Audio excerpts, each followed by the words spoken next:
We're moving on to the final event of this all-around series, the floor exercise. Let's take a look at what makes our Gator floor routine so great. Really excited about the choreography. I think Jeremy Miranda, their volunteer assistant coach, has outdone himself with this choreography.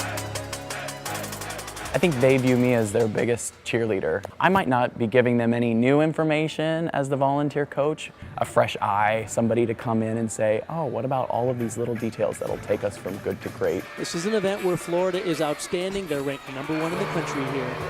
They have such power in the tumbling and dynamics, and it also translates into the dance, the same energy.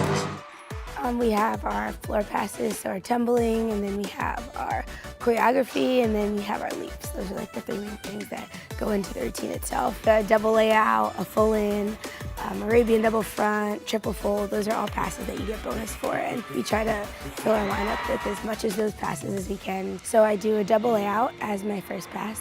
My second is a round off 1.5 front layout, and my last is just a double back. Well, I'm kind of more of a power gymnast, so that makes it more enjoyable, you know.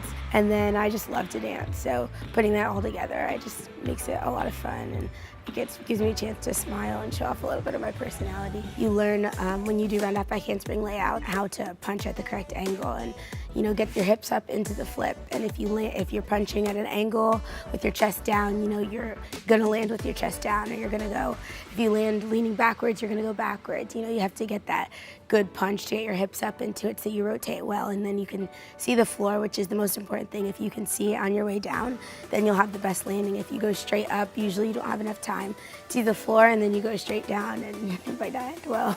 With floor exercise, you want to land legs parallel, put the legs together, the heels together, then step back into the lunge. That's what the judges are looking for. They want to see the athlete show control, and then they're allowed a lunge position to step back and finish. If you're hopping forward with 2 feet, if you're hopping back with 2 feet, there's going to be a deduction there.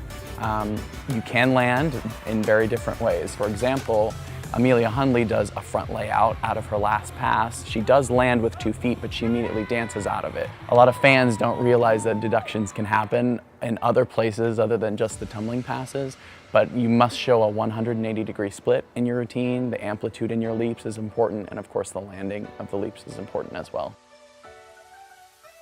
This is where they shine. Their choreography this year is so special, and it starts with the music selection. So perfect for each athlete.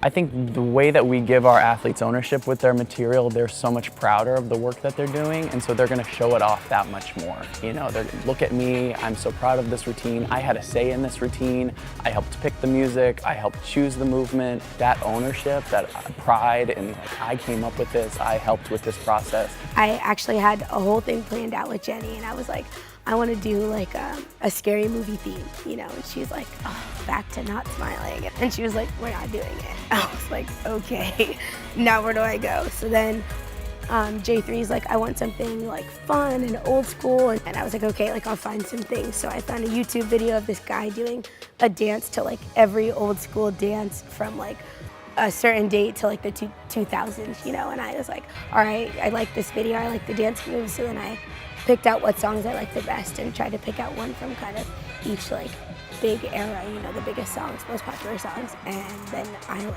immediately was like, I want to do it every day. I want to do it 5 times a day. Choreography is really, you know, there's only so many ways to get down. There's only so many ways to get up. There's only so many beginning poses. There's only so many ways to end, you know, so finding what's worked with them in the past, how they've moved in the past. All of the girls come and work Gator Gymnastics Camp in June and July.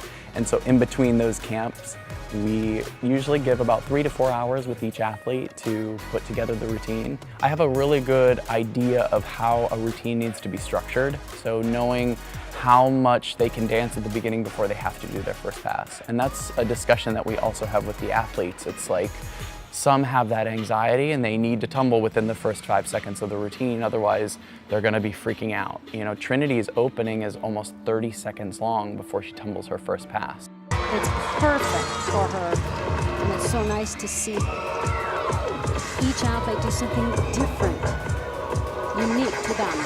In terms of just the way that the routine flows, they want to see smoothness, that you have to go down to the ground, you have to work on the floor as well as on your feet. So you have to be able to show range. You don't want to be tumbling the same tumbling passes in the same corners repeatedly, so you have to show use of the floor. You'll see some girls maybe throughout the season, if they didn't have it in the beginning, they'll add something, so even just an arm movement so that they can breathe. Because if you're moving, then you don't get an induction, it's okay.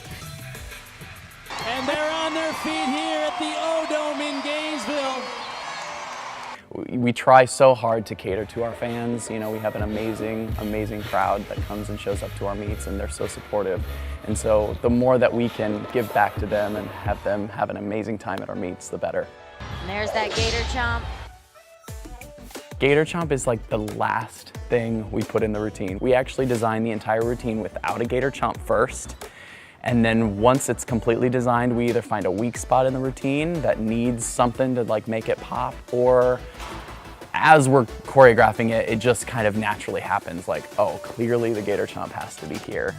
Alicia's, we designed the gator chomp at the end. She said, I want glass to be broken, I want to end with the gator chomp. So some of the athletes know specifically what they want.